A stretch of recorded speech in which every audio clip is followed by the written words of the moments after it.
জননেতা জনাব মাওলানা রফিকুল ইসলাম খান। আসসালামু আলাইকুম ওয়া রাহমাতুল্লাহি ওয়া বারাকাতুহু।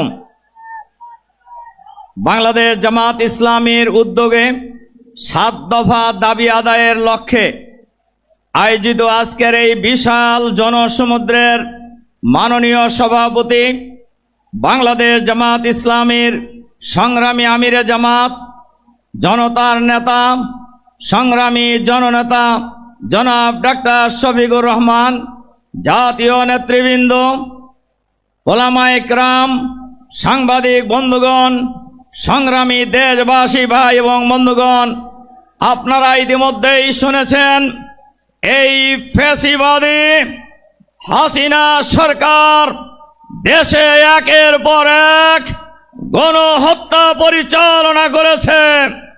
তারা গণহত্যা পরিচালনা করেছে 2006 সালের 28শে অক্টোবর পল্টনে গণহত্যা চালিয়েছে।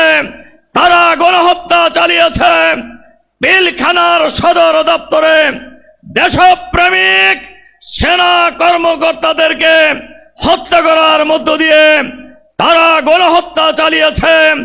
শাপলা চত্বরে 2013 সালের 5ই মে আলেম ওলামাকে নির্বিচারে গণহত্যা চালিয়ে হত্যা করা হয়েছে।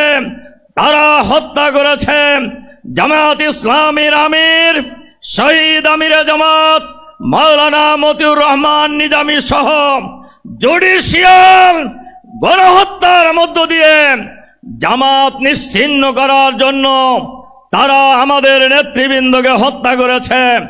সর্বশেষ জুলাই বিপ্লবে হাজার হাজার মানুষকে হত্যা করেছে। বাংলাদেশের 18 কোটি মানুষের দাবি এই মুহূর্তে গণহত্যার বিচার করতে হবে। বিচারের নামে কোন তামাশা বাংলাদেশের জনগণ মেনে নেবে না। এখন পর্যন্ত 1 বছর চলে গিয়েছে, কোন বিচারই দৃশ্যমান হয় নাই। নির্বাচনের পূর্বেই বিচার কার্য শেষ করতে হবে। শুধু গুটি কয়েক লোকের বিচার করলেই হবে না।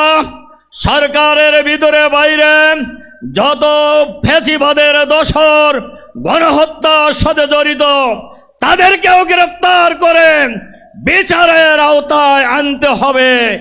আমরা বাংলাদেশে ফ্যাসিবাদের কোন লম্প জম্প আর এক মুহূর্ত দেখতে চাই না। বাংলাদেশে কোন ফ্যাসিবাদী শাসন ফিরে আসতে দেওয়া হবে না। বাংলাদেশে কোন নতুন ফ্যাসিবাদ বাংলাদেশের মাটিতে আমরা প্রতিষ্ঠিত হতে দেব না। আপনারা কি এই স্লোগানের ভিত্তিতে ঐক্যবদ্ধ আছেন? আমরা বাংলাদেশে কোনো ফ্যাসিবাদ প্রতিষ্ঠিত হতে দেব না। আল্লাহ হাফেজ। বাংলাদেশ জিন্দাবাদ।